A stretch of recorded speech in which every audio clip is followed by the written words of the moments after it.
Pour la parole du Seigneur. Ésaïe 66, verset 1. Ésaïe 66 au verset 1. J'ai lu le nom de Jésus. Amen. Voici ce que dit l'Éternel, le ciel est mon trône et la terre mon marchepied. Quelle maison pouvez-vous me construire et quel endroit pourrait être mon lieu de repos? Tout cela, c'est la main qui l'a fait. Et tout a alors reçu l'existence, déclare l'Éternel. Voici ce que je porterai le regard, sur celui qui est humble et a l'esprit abattu, sur celui qui fait preuve de respect vis-à-vis de ma parole. Amen. Amen. Je veux annoncer, on peut s'asseoir. Je vais annoncer à quelqu'un comme ceci. Le ciel est son trône et la terre est son marchepied. Qu'est-ce que ça signifie? Ça signifie qu'en fait, d'abord, quand on retourne sur Genèse, aujourd'hui, je vais dire à quelqu'un, le ciel est son trône, la terre est son marchepied. Quand autrement dit, on revient dans le livre des Genèse. Dans le livre des Genèse, il a écrit, c'est-à-dire au commencement, l'Éternel créa les cieux et la terre était sous forme quoi? Vide, l'Esprit de Dieu se mouvait au-dessus des eaux. Quand on parle du mouvement, l'eau, en fait, ça fait partie d'une portion de la terre, ok? L'eau et la terre, c'est-à-dire l'eau, c'est l'autre côté de la terre. Et quand on prend le globe terrestre, on voit une partie, on voit au moins, c'est-à-dire, comment dirais-je, plus de 70% de la terre est composée d'eau.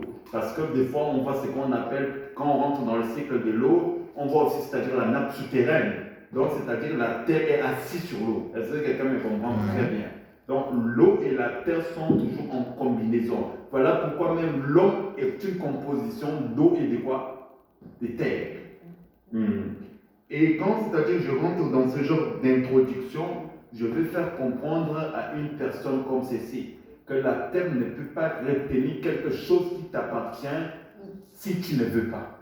Pourquoi? Parce que le Seigneur est en mouvement. Est-ce que quelqu'un me comprend très bien? Le ciel ne peut pas retenir quelque chose qui t'appartient si tu ne veux pas qu'il ne le retienne. Ou bien si tu veux qu'il le retienne, il va retenir. Mais si tu ne veux pas, il ne peut pas retenir. Parce que c'est-à-dire le ciel est son trône.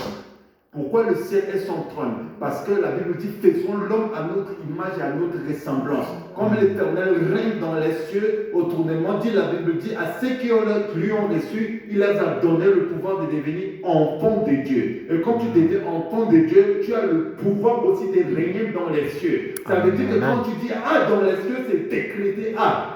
Quand tu dis B dans les cieux, c'est décrété B.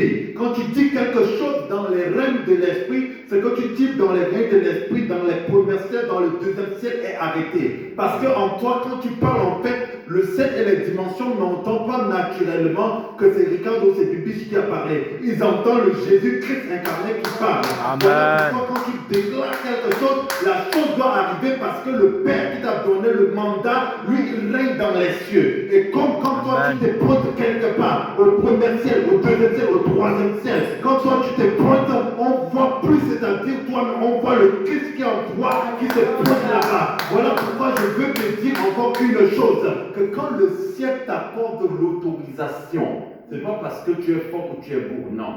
C'est parce qu'en fait, le ciel comprend qu'en toi, il y a le mandat de déclarer et d'ouverture. Est-ce que quelqu'un me comprend très bien?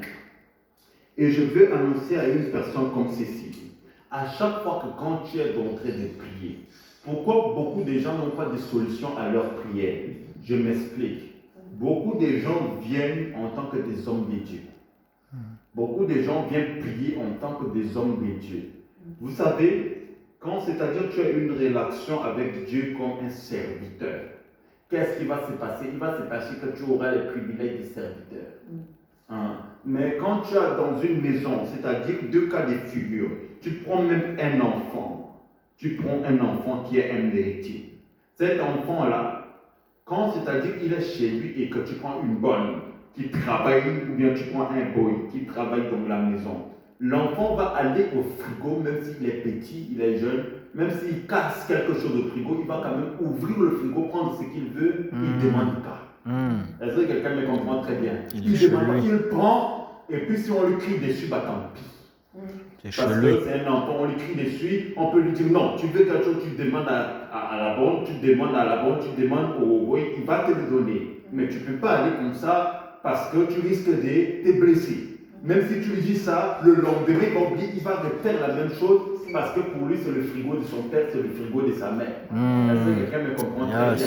Que tu lui fasses la remarque, tu ne lui fasses pas la remarque. Il va essayer de t'écouter, mais dans sa conscience, dans sa subconscience, il sait que c'est chez elle et c'est son droit d'ouvrir le frigo. Est-ce que quelqu'un me comprend très bien? Interdis-le comme tu veux, il va quand même le refaire. Ou s'il oublie, il va toujours quand même le refaire. Ou tu seras obligé pour lui garder, c'est-à-dire des fois en surveillance. Mais beaucoup de chrétiens d'entre nous, nous avons une attitude de serviteur. Nous oublions que nous sommes, c'est-à-dire dans un royaume qui est le nôtre. Nous avons un Père qui est le roi. Ça veut dire que quand, c'est-à-dire nous voulons quelque chose, nous venons comme des serviteurs, comme des boys qui sont en train de travailler dans le palais avec, c'est-à-dire un contrat de travail. Non. Un fils, c'est-à-dire si tu veux, c'est-à-dire de l'argent. Tu pars prendre et créer l'argent que tu as besoin. Si tu veux des maisons, tu fais tout pour créer l'espace que tu as besoin pour avoir ta maison. Si tu veux obtenir des choses matérielles, tu peux ramener ce qui n'existe pas à l'existence. Parce que c'est lui qui t'a créé, ramène ce qui n'existe pas à l'existence. Voilà pourquoi je veux encore annoncer à une personne comme ceci. Aussi longtemps que tu as, c'est-à-dire dans ta tête, c'est-à-dire autrement dit dans ta subconscience, que tu es héritier et que tout ce que tu vois là t'appartient. Parce que c'est toi qui règnes dans tout ce que tu es en train de voir, ta prière ne sera plus la même chose. Des manières d'aborder les choses ne seront plus les mêmes. Amen. Écoutez, le Seigneur n'exauce jamais les prières. Absolument pas. Le Seigneur exauce seulement que la foi. Le Seigneur n'exauce même pas, c'est-à-dire que tu souffres ou quoi. Il s'en fout en fait. Il s'en fout complètement. Le Seigneur, c'est-à-dire, exauce seulement la foi. La Bible dit, or la foi est une ferme assurance des choses qu'on espère, une démonstration des choses qu'on ne voit pas. Ça veut dire que quoi? Ça veut dire que je n'ai plus besoin de voir pour obtenir ce que je veux. Je n'ai plus besoin de prier pour avoir ce que je veux. Que je prie ou je ne prie pas, si je sens une douleur et que je me lève, je dis la douleur là n'existe pas, la douleur va partir. Ça s'appelle quoi? Ça s'appelle autrement dit, dans ma nature, je sais que mon corps est le temple du Saint-Esprit. Autre chose ne peut plus habiter dans mon corps. Est-ce que quelqu'un me comprend très bien? Voici les miracles et les prodiges accompagneront à ceux qui ont cru. À cause de quoi? À cause que l'Éternel est en action. Quand on dit que la terre est sur marche-pied, quand on marche, ça veut dire qu'on est en mouvement, on est en action. Et comme l'Éternel est en action, je sais une chose, que Jésus-Christ a été envoyé aussi comme Emmanuel. C'est lui qui est avec moi tout le temps. Voilà pourquoi quand je me pointe quelque part, je sais que dans les combats, il peut prendre ma place. Alors moi, je peux marcher seulement que dans la victoire. Alors moi, je peux seulement obtenir des victoires. Et comme je peux seulement que obtenir des victoires, je ne peux plus prier pour certaines choses, c'est pas possible. Trop souvent, il y a des gens qui me disent des fois, pourquoi tu ne pries pas pour ça, tu ne pries pas pour ci, tu ne pries pas pour ça. Je ne prie pas des fois parce que je sais que le Seigneur m'exauce même sans prier. Est-ce que quelqu'un me comprend très bien? Je sais que le Seigneur m'exauce quoi? Sans prier. Des fois, je peux être là, j'ai une situation très compliquée, mais sérieusement très compliquée, où je lève mes yeux comme ça, je dis au Seigneur, merci pour la solution. Amen, amen. Est-ce que quelqu'un me comprend très bien? Parce que je sais au plus profond de moi que si je veux avoir la solution, qu'il pleuve ou neige, je vais l'avoir. Des degrés, si ça ne va pas quelque part, je vais toujours trouver une solution. Parce que je sais que le Seigneur, le Saint-Esprit est en mouvement sur la terre pour moi. Voilà pourquoi dans les moments difficiles, Job il dit, je sais que mon Rédempteur est vivant et il se lèvera le dernier. Voilà pourquoi moi je sais que même si je tombe comment, même si je tombe jusqu'en montagne, le Seigneur va venir me tendre le bras et me sortir du tombeau. Pourquoi? À cause d'une chose, mon Rédempteur est vivant. Mon Rédempteur est quoi? Vivant. Et vu que mon Rédempteur est vivant, je sais une chose, que là où les circonstances ne sont pas en mon avantage, il va rendre ce qui n'est pas en mon avantage, comme c'est-à-dire une source de progression.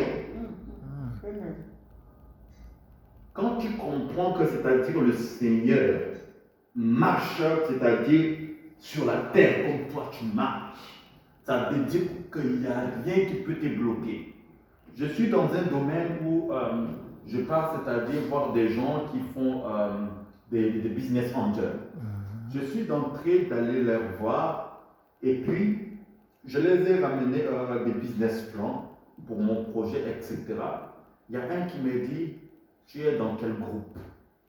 Quand il me parle des groupes, dès que quand il m'a posé la question, je suis rentré dans le rein de l'esprit et il me demande si je suis dans quelle secte. Je lui ai dit, moi je suis dans le groupe des JC. Il me dit qu'il ne voit pas dans tous les groupes des JC. Donc, comment dirais-je, il va vérifier et puis après il va m'appeler. Et après je lui ai dit, monsieur, la personne que tu adores là, je vais l'ordonner pour qu'il te tue. Il me dit, pardon, je dis, la personne que tu adores là, je peux l'ordonner pour qu'il te tue. Alors il dit, non, monsieur Aïmon, je vais analyser votre dossier et je vais vous rappeler. Demain, il m'appelle, c'était hier, pardon, je suis ici, c'était samedi. Hein. Normalement, des gens comme ça, même samedi, ils ne travaillent pas. J'étais encore ici dans la salle, il me dit, monsieur Aïmon, voilà, est-ce qu'on peut avoir rendez-vous mardi à 18h? Parce que voilà, comme ça, on va analyser votre business plan ensemble. C'est là que j'ai compris une chose. Quand des fois, il y a des forces externes qui rentrent en action, la force qui est en toi est supérieure à la force qui est dans le monde. Mais seulement si tu ne sais pas ou si tu n'as pas idée, si tu n'as pas la compréhension que le Seigneur est en action, c'est-à-dire qu'il est en marche, il est en route sur la terre pour toi, autrement dit, tu allais être influencé par ce genre de personnes. Le fait que je lui ai dit que je vais ordonner la personne que tu adores pour te tuer, le gars il a déjà compris que non, ça c'est un autre niveau. Et tout de suite il a commencé à faire le M. Pourquoi? Parce qu'il sait qu'en rapport de force, il ne peut plus se mesurer à une personne qui lui parle comme ça. Parce que quelqu'un m'entend très bien. Voilà pourquoi quand c'est-à-dire à chaque fois tu fléchis tes genoux face à une circonstance, quand tu regardes ces circonstances, si ces circonstances-là existent, ça veut dire que toi, en fait, tu es né pour régler ces problèmes. Si tu es né, en fait, tu es né pour être une source de solutions. Il y a des problèmes qui existent dans le monde et toi, tu es né, en fait, pour régler ce genre de problèmes.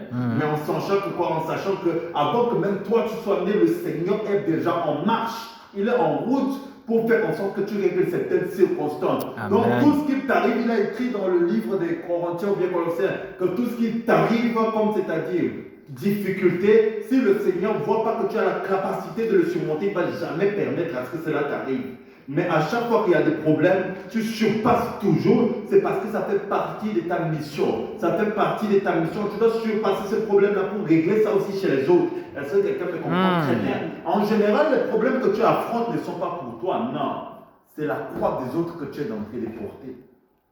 C'est la libération des autres que tu es en train de porter. Voilà pourquoi des fois tu as autant de problèmes. Ce n'est pas parce que tu es prédestiné à avoir des problèmes, non. Pourquoi toi tu n'es pas prédestiné à avoir des problèmes? Parce que c'est-à-dire le Seigneur règne sur toi. Le Seigneur autonome, il te ramène dans des bons pâturages. Le Seigneur est en mouvement pour toi. Et comme il est en mouvement pour toi, il ne peut pas accepter que toi tu souffres.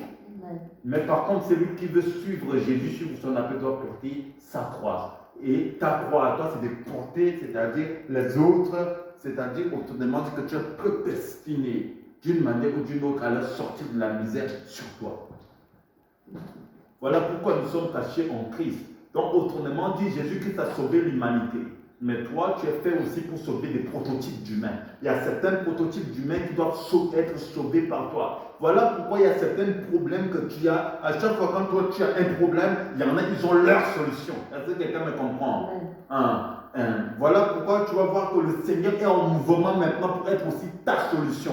Le Seigneur règne dans les cieux pour, c'est-à-dire, être ta solution. Le Seigneur gouverne sur toi pour être, c'est-à-dire, ta solution. Voilà pourquoi l'Éternel est ton berger et tu ne manqueras pas de rien. L'Éternel est ton berger parce qu'il règne sur toi. il te ramène dans les verts pâturages parce qu'il règne sur toi. Il te ramène dans les eaux paisibles parce que, c'est-à-dire, il est en mouvement pour toi, mais toi, tu dois aussi être en mouvement pour les autres parce que tu es appelé pour libérer les autres à cause de quoi? À cause de Jésus-Christ qui est en toi. Le ciel est son trône. Et pendant que je suis en train de parler, que le Seigneur libère maintenant des bonnes nouvelles pour toi, afin que tu sois une bonne nouvelle pour les autres, parce que lui, il est en train de régner sur toi au nom puissant de Jésus-Christ. Quand on part dans le livre de Matthieu, on dit demandez, on vous donnera, cherchez, vous trouverez, frappez, on vous ouvrira. Mais pourquoi? C'est-à-dire quand tu demandes des fois, on ne t'ouvre pas, quand tu cherches, tu ne trouves pas. À cause de quoi? À cause que c'est le Seigneur qui est en mouvement pour toi. Et quand le Seigneur est en mouvement pour toi, ça veut dire que tu ne te demandes pas, ça veut dire que c'est lui qui te ramène. Ça veut dire que quelqu'un me comprend. Ça veut dire que c'est le Seigneur qui te ramène. C'est le Seigneur qui te montre d'où tu vas aller. Et comme c'est lui qui te ramène, il te dit là où fleura la plombe de tes pieds, il te le donne en possession. Voilà pourquoi quand le Seigneur te ramène, comme il est, c'est-à-dire on marche sur la paix, il te ramène vers l'endroit qu'il te donne en possession. Qu'est-ce qui se passe? Il se passe qu'il y a certaines choses que tu n'as plus, c'est-à-dire le droit même de demander. Tu prends seulement. Est-ce que quelqu'un me comprend très bien? Donc si tu veux la réussite, tu ne demandes pas la réussite, tu prends la réussite parce que l'Éternel est ton bon berger et lui, il te ramène. Ça veut dire que quand tu marches, lui, il marche avec toi pour te ramener vers les verts pâturages, pour te ramener, c'est-à-dire dans les bons projets, les projets de paix et de bonheur qu'il a prévus pour toi. Est-ce que quelqu'un m'entend et quelqu'un me comprend? Amen. Je veux encore annoncer à une personne comme ceci. C'est lui qui habite sous l'abri du Très-Haut, repose à l'ombre du Tout-Puissant. Et quand, c'est-à-dire naturellement, tu sais que, c'est-à-dire à ceux qui l'ont reçu, il leur a donné le pouvoir de devenir enfant de l'Éternel, ça veut dire quoi? Ça veut dire que tu es en Christ. Et quand le ciel est en mouvement, l'Éternel règne sur toi, ça veut dire que tu es intouchable. Peu importe les choses que tu veux, peu importe l'adversaire qui va être devant toi, cet adversaire-là n'est rien comparé à ce que tu es. Parce que toi, c'est-à-dire naturellement, tu peux avoir accès à la vie éternelle d'une personne, tu as aussi la mort éternelle d'une personne en main. Est-ce que vous savez que quand un homme de Dieu déclare la mort sur quelqu'un, la personne meurt, il va directement en enfer? Oui. Est-ce que vous savez ça? Si. Quand un homme de Dieu déclare, par exemple, il dit, tu sors, tu meurs, sans effet sur vous au nom puissant de Jésus-Christ. Quand un homme de Dieu déclare ça dans la vie de quelqu'un, il n'y a personne qui va mourir ici sans effet au nom de Jésus. Quand un homme de Dieu déclare ça, qu'est-ce qui se passe? La personne là, quand il sort et il meurt, il va directement en enfer. Tout ça c'est pour dire que quoi? Tout ça c'est pour dire que tu as, c'est-à-dire la vie éternelle et la vie, tu as la vie éternelle et la mort éternelle d'une personne en main. Voilà pourquoi, c'est-à-dire toi tu n'es pas un n'importe qui. Tu es une personne que l'Éternel est en train de te dire qu'il est spécialement en mouvement et il marche pour que toi tu te portes mieux sur la terre. Parce que le jour où le Christ reviendra, où tu iras de l'autre côté, il ne sera plus en mouvement. Donc tu as le privilège que le ciel est en action pour toi. Voilà pourquoi dans des moments difficiles, si les secours d'en bas ne viennent pas, les secours d'en haut viennent intervenir pour toi. Yes, amen. Parce que le ciel, c'est-à-dire, est le trône de l'Éternel. Donc que le secours d'en bas, que la faveur d'en bas, c'est-à-dire, ne peut pas être ton partage, la faveur d'en haut peut te localiser. Amen, amen, amen, amen, amen, amen. Yes, yes, yes. Le Seigneur peut envoyer, c'est-à-dire, des gens d'en haut pour intervenir pour toi. Et le Seigneur peut envoyer aussi les choses en bas pour intervenir. Amen. Et si en haut ne va pas, en bas peut intervenir. Si en bas ne va pas, en haut peut intervenir. Yes. Parce que des deux côtés, le Seigneur est en action. Amen, amen. Vérité. Voilà pourquoi c'est un privilège de connaître sa nature. Quand tu connais ta nature, si je sais que sur la terre ici, toute chose, parce que des fois il y a des circonstances où tu as l'impression que tout le monde est contre toi. Des fois il y a des saisons où tu as l'impression que tout le monde veut te nuire. Mais pendant que peut-être toutes choses sont contre toi sur la terre, c'est là où le ciel dit maintenant que j'ai entendu le cri de ma fille, le cri de mon fils. Écoutez-moi bien, quand le peuple d'Israël souffrait, c'est-à-dire en Égypte, quand l'Éternel s'est présenté à Moïse, il a dit, j'ai entendu le cri de mon peuple. Il n'a pas dit que j'ai entendu leur prière. Il a dit, j'ai entendu le cri. Ça veut dire que quoi? Ça veut dire qu'à un niveau donné, quand la terre ne peut plus répondre, c'est-à-dire à certains problèmes en ta faveur, le ciel s'élève et le ciel dit maintenant que je suis en mouvement et en action pour toi. Voilà pourquoi je vais encore dire à une personne comme ceci. Si les secours d'en bas ne viennent pas, les secours d'en haut peuvent être confortables. Ça veut dire que si les gens ne sont pas touchés à ce qui t'arrive, le Seigneur se lève et il dit maintenant c'est bon. Il dit que maintenant c'est bon, parce que dans les cieux aussi il règne. Dans les cieux, il peut envoyer de bons esprits pour être ton partage, pour être c'est-à-dire en ta faveur, pour régler ton problème. Il peut aussi envoyer de mauvais esprits pour régler aussi ton problème, parce qu'il peut envoyer, parce que lui il règne là-bas. Donc c'est-à-dire qu'il peut envoyer n'importe quoi comme secours pour venir, c'est-à-dire à ton secours. Écoutez-moi bien, le corbeau nourrit quelqu'un. Ça veut dire que quoi? Ça veut dire que le Seigneur peut envoyer des choses d'en haut pour venir, c'est-à-dire intervenir pour toi. Vous savez, j'étais parti d'entrer de travailler, c'était à Sydney récemment, et là où je devrais aller travailler, c'était, comment dirais-je, de là-bas à la gare, c'était 2 heures du temps. Donc, la sœur qui était censée venir me chercher en voiture n'était pas venue. Alors, du coup, je marchais pendant 40 minutes. Je vais travailler, j'étais fatigué et tout. J'ai dit, Seigneur, je suis très fatigué. Quand je priais juste comme ça, j'ai dit juste, Seigneur, je suis très fatigué. Une voiture était venue derrière moi. La personne a klaxonné, la personne m'a pris. La personne a souri. Quand on est arrivé à la gare, j'ai senti dans mon esprit que c'est un ange qui m'a amené une voiture. Et quand j'ai prononcé directement le nom de l'ange, je suis descendu, la voiture s'est évaporée. Tu l'as plus vu. Là, les jeunes qui étaient là, ils étaient presque quoi? À Barzoudi, comme si, et pendant au moins 30 minutes, on m'a posé des questions. Comment ça s'est fait? Je suis magicien. Je dis, même moi, je n'ai pas compris ce qui s'est passé. Parce que je ne voulais pas trop, j'étais trop fatigué, donc je ne voulais pas trop rentrer. Et c'est là que je comprends que quand c'est-à-dire que des fois la terre ne peut pas être favorable pour toi, le ciel descend à ton secours. Le ciel descend. Ce n'est pas une histoire qui s'est passée il y a 10 ans, c'est une histoire qui s'est passée il y a moins de 3 semaines ici. Oui, c'est il y a quelques semaines ici à Sydney. Et c'est là où je comprends que quand c'est-à-dire que tu es en Christ, le Seigneur peut venir parce que la terre est son marche-pied. Et vous savez, le fait déjà de marcher pendant 2h30, les 2h30 là je vais marcher, je vais être fatigué. Mais dès que, imaginons maintenant, si je le faisais comme ça, qu'est-ce que je vais dire du Seigneur que je sais? Alors il a envoyé le secours pour moi. Est-ce que quelqu'un me comprend?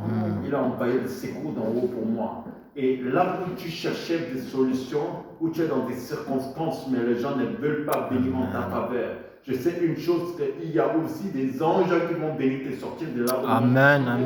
il y a aussi des agents d'en haut qui vont venir parce que le Seigneur règne sur eux, il va les envoyer en ta faveur au nom puissant de Jésus-Christ.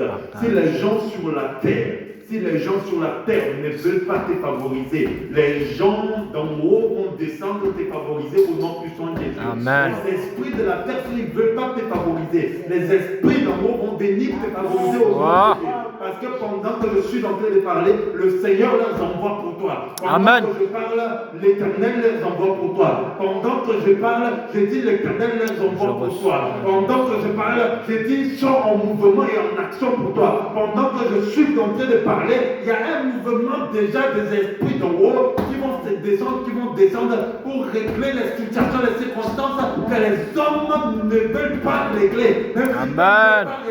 Mais le Seigneur ne demande pas leur autorisation, le Seigneur ne demande pas leur mandat, le Seigneur ne demande pas leur avis, parce que lui, il règne aussi dans les cieux. Yes. Amen. Et je veux annoncer à quelqu'un, le Seigneur ne demande pas leur avis. Lui, il règne aussi dans les cieux. Amen. En haut, il marche. Amen. En haut, il te donne seulement le choix de choisir la vie ou c'est-à-dire la mort. En haut, il te donne le choix de choisir le bien ou le mal. En bas ici, c'est-à-dire qu'il te donne juste le choix de choisir le bien ou le mal. Mais en haut, il règne. En haut, il n'a pas de droit de donner des choix à n'importe qui. En haut, il règne. Quand il dit A, c'est A, B, c'est B, et c'est tout. En haut, il règne. En bas, c'est parce que comme il y a des fils et des filles, alors il donne toujours des choix aux fils et des filles de se comporter bien. Mais en haut, c'est-à-dire que c'est lui le roi des rois, c'est lui le Seigneur des seigneurs, c'est lui le Dieu des dieux, c'est lui au-dessus de toute principauté, de toutes circonstances, de toutes choses. Donc, c'est-à-dire qu'il ne veut pas que quelque chose t'arrive en haut. Il peut envoyer n'importe qui en haut, parce qu'en haut, il a le dernier mot. Le dernier en mot. Il impose son règne. En haut, c'est-à-dire qu'il impose son choix. En haut, c'est-à-dire qu'il ne donne pas le choix. En haut, il permet et en haut, il ferme. Et comme en haut, il permet, il va permettre encore, c'est-à-dire même aux principautés, aux dominations qui ont bloqué, c'est-à-dire des choses en haut pour toi. Ou même si ces choses-là, c'est toi-même, tu les as bloquées par ta faute et c'est bloqué en haut, il peut leur ordonner pour qu'ils te libèrent ça. À cause de quoi? À cause que lui, il règne là-bas. Amen. Son problème avec toi, lui, il gère. Ça veut dire que quand lui il règne là-bas, la personne peut te toucher même si tu parles. La Bible dit 7 fois le juste tombe, 7 fois le juste se relève. Ça veut dire que 7 fois tu vas tomber, 7 fois il va te relever. Mais quand lui il te relève en haut, il envoie des agents d'en haut pour te relever. Peu importe les réclamations sur toi, lui il règne. Et si lui il veut te relever, lui il veut t'ouvrir les portes, il n'y a personne d'en haut qui peut les fermer. Alléluia. Et s'il y a quelqu'un qui te ferme les portes sur la terre, il peut ordonner aux choses d'en haut pour descendre et te le régler. Amen. Parce qu'en bas ici, c'est-à-dire qu'il est juste en mouvement. Mais en haut, il règne. Et le Seigneur règne sur ta vie. Il règne sur ta vie. Et garde ça, c'est-à-dire qu'on ne pas que personne ne peut t'ôter, que Dieu vous bénisse abondamment. Amen.